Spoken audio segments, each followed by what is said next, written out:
Somebody killed my parents. Dispatch asks for details. Lyle's voice cracks. They're dead. Oh my God, they're dead. Sirens wail in the distance.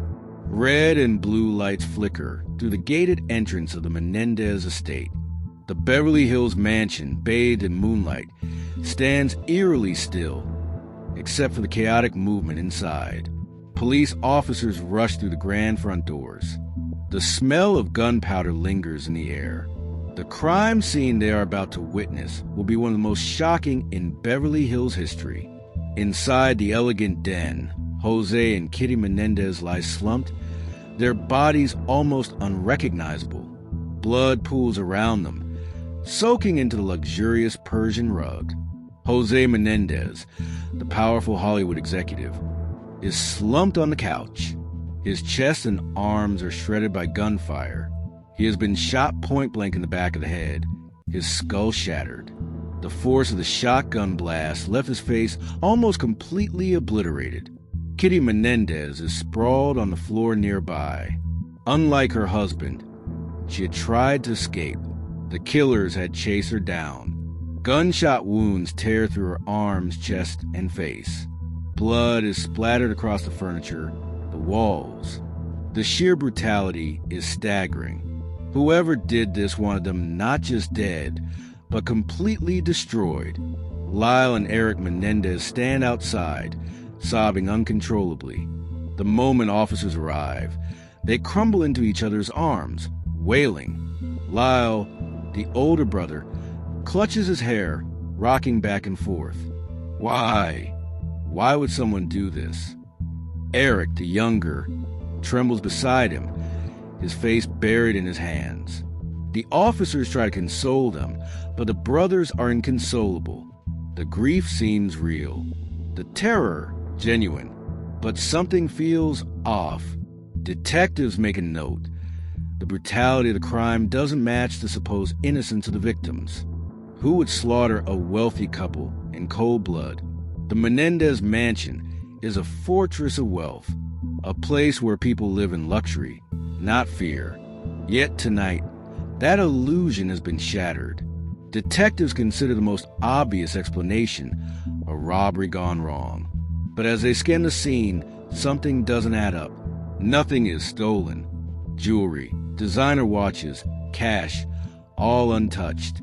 Even Kitty's purse, sitting openly on the counter, is left behind. If this was a home invasion, why would the killers leave empty-handed? Then, another theory emerges, one far more sinister.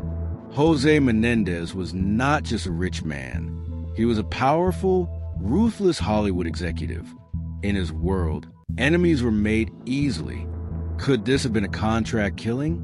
Detectives recall the execution-style shot to José's head, a classic signature of a professional hit.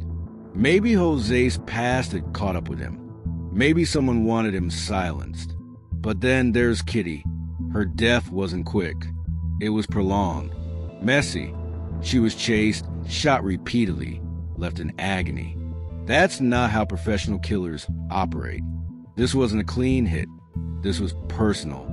In the weeks following the murders, Lyle and Erik Menendez, once just the privileged sons of a powerful executive, begin living like royalty. The money comes fast. Millions of dollars at their disposal. With no hesitation, they start spending. Lyle, the older brother, wastes no time asserting himself as the man of the house. His first purchase? A Rolex. Not just any Rolex. A $15,000 Rolex. Next, a brand new Porsche Carrera. Sleek, fast, and expensive, just like his new lifestyle. Erik, more reserved but no less indulgent, focuses on his tennis career. Private lessons with the best coaches. Exclusive training trips. His dreams of professional sports are now fully funded. But the spending doesn't stop there. Luxury vacations. 5-star resorts. First-class flights. Clothes from the most expensive designers. Restaurants where bills reach thousands of dollars per meal. An investment in a rock concert business. Because why not? They are young, rich, and untouchable. To the outside world, it looks like two boys grieving the only way they know how, by drowning their pain in luxury. But to detectives watching closely, it looks like something else. Guilt. At first, investigators had their doubts about the brothers being suspects. Their grief had seemed genuine, their alibi intact. But the spending spree is a red flag they can't ignore. Who loses both parents in a brutal execution-style killing, then goes on a shopping spree. One officer puts it bluntly, they weren't acting like grieving sons. They were acting like lottery winners. The police begin looking deeper. The cracks start to show. Lyle and Erik claimed they were afraid, that they were staying in expensive hotels, buying security systems, trying to protect themselves from whoever had killed their parents. But investigators notice, they don't seem scared. They seem free, as if something or someone was no longer controlling them. Then comes the biggest red flag of all. Lyle and Erik hire bodyguards, not to protect them from danger, but to keep the police away. The authorities now have one mission: find the truth, and they won't have to wait long, because the brothers are about to make their first mistake. Erik Menendez is not like his brother. He is quieter, more emotional, more fragile, and most importantly, he is carrying a secret too big to bear. Unable to deal with the weight of it, he turns to Dr. Jerome Oziel, a Beverly Hills therapist. He needs to talk. He needs to let it out. And he does. In a quiet office behind closed doors, Erik Menendez confesses, "We killed our parents." The words hang in the air, thick with horror. Dr. Oziel sits frozen. His patient has just admitted to one of the most high-profile double murders in America. This is no longer just a therapy session. This is a confession to cold-blooded murder, and it won't stay secret for long. The prosecution has a simple argument. Lyle and Erik Menendez killed their parents out of greed. They planned it. They executed it. They spent the money, open and shut. But then the defense takes the floor, and everything changes. Lyle and Erik aren't cold-blooded killers. Their attorneys argue. They are survivors. For years, the Menendez brothers claim their father, José Menendez, subjected them to horrific physical, emotional, and sexual abuse. The wealthy Hollywood executive, they say, was not the loving family man the world believed him to be. Behind closed doors, he was a monster. The details are graphic, disturbing. Their mother, Kitty Menendez, they say, knew what was happening and did nothing to stop it. The jury sits in stunned silence. This is not the case they expected to hear. Erik Menendez takes a stand. His voice is shaky. His hands tremble. He is about to tell the world a secret he never wanted to say out loud. Through sobs, he describes years of sexual abuse at the hands of his father. He explains how José Menendez would come into his room at night, how he threatened him, how he made him believe there was no escape. Lyle, sitting at the defense table, wipes his eyes. He has heard these stories before because he says it happened to him, too. The courtroom is silent, except for Erik's voice. He describes a moment he and his brother decided they couldn't take it anymore. We knew it was never going to stop. He was never going to stop. We had no choice. The jurors shift in their seats.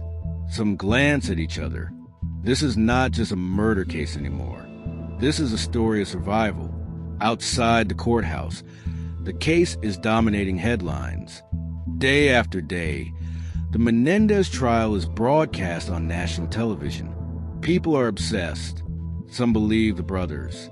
They see them as victims who finally fought back. Others see cold, calculated killers. Talk shows dissect the case. News anchors debate it. Tabloids run sensational headlines. Some paint the brothers as monsters, others as tragic figures. In living rooms across America, families argue. Was it murder or was it self-defense? For months, the case has unfolded like a true-life drama, captivating the country. The prosecution presented Lyle and Erik as calculating killers, two privileged young men who wanted their parents' fortune. They planned the murders, they carried them out, and they showed no remorse. The defense, on the other hand, painted a harrowing picture of survival. The brothers were not driven by greed, but by years of fear. They were broken, abused, pushed to the edge. Now it's up to the jury. They deliberate. Hours turn into days. Days turn into weeks. And when they return, the courtroom is stunned. A deadlock. The jury cannot reach a unanimous verdict. For some, the brothers' claims of abuse are undeniable. They believe the brothers were terrified that the murders were a desperate act of survival. For others, the crime was too brutal, too calculated. Self-defense doesn't involve shotguns and close-range execution.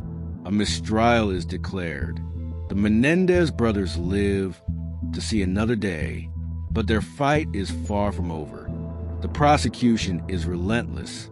There will be no mistakes this time. The second trial begins, but this time the rules have changed. No cameras. The media circus is shut out. No jury split. Lyle and Erik are tried together under stricter legal standards. No abuse defense. The judge rules that allegations of sexual abuse cannot be a primary defense for murder. The brothers sit in silence as the prosecution lays out their case once more. The crime scene, gun purchases, the spending spree. This time, there are no tears on the stand. No emotional testimonies about childhood trauma. This time, the case is about one thing, murder. And this time, the jury does not hesitate. On March 20th, 1996, the jury delivered its verdict. Guilty, first-degree murder, special circumstances, lying in wait, mandatory sentence, life in prison without the possibility of parole. The brothers show no emotion as the judge delivers the sentence. The courtroom is silent, except for the scribbling of reporters' pens. There's no chance of appeal, no possibility of freedom. The Menendez brothers will die in prison. After their sentencing in 1996, the Menendez brothers were separated. Lyle was sent to Mule Creek State Prison, Erik to Pleasant Valley State Prison. For years, they lived on opposite sides of California, never seeing or speaking to each other. Inside prison, they adjusted to their new reality. Lyle, once the confident older brother who had led their defense, adapted quickly. He became a mentor to younger inmates, spent his time helping others navigate prison life. Erik, more emotional and sensitive, struggled at first. The weight of his crimes, his past, and his life sentence weighed heavily on him. But over time, he found purpose. He participated in rehabilitation programs, counseled other inmates, and focused on personal growth. And then, after more than 20 years apart, something unexpected happened. In 2018, after decades of separation, the Menendez brothers were reunited. Lyle was transferred to the Richard J. Donovan Correctional Facility, where Erik was already serving his time. For the first time in more than 20 years, the brothers saw each other face to face. Their reunion was emotional, a moment of relief in a life that had long been stripped of it. Now, they live in the same prison unit, working, eating, and spending time together. A strange twist of fate. The brothers who were torn apart by their parents' deaths are now spending the rest of their lives together, behind bars. For years, the Menendez case was considered closed. Justice had been served. But in 2023, something changed. A new wave of public interest reignited the debate over their case. Netflix documentaries revisited their trial, introducing a new generation to their story. Social media exploded with debates over whether they were victims or murderers. Celebrities and advocates called for their case to be re-examined. And then something shocking surfaced. A former Menudo band member, Roy Rossello, came forward with an explosive claim. José Menendez had abused him. 2. Rossello alleged that José, a powerful Hollywood executive, had sexually assaulted him as a teenager. The claim sent shockwaves through the case. Was this proof that José Menendez was the predator the brothers had described? For the first time in decades, people began to question whether the Menendez brothers had told the truth all along. The possibility of re-examining their case was discussed, but as of now, their sentences remain unchanged. The Menendez case remains one of the most polarizing crime stories in American history. Some believe justice was served. The brutal execution of José and Kitty Menendez was a premeditated act of greed, not fear. Lyle and Erik could have left. They could have called for help. They didn't. Others believe they were victims. 2 boys raised in a home of violence and trauma, pushed to a breaking point where murder felt like the only escape. And now, in 2025, the debate still rages on. What do you think? Was justice served? Or should the Menendez brothers get another chance at freedom?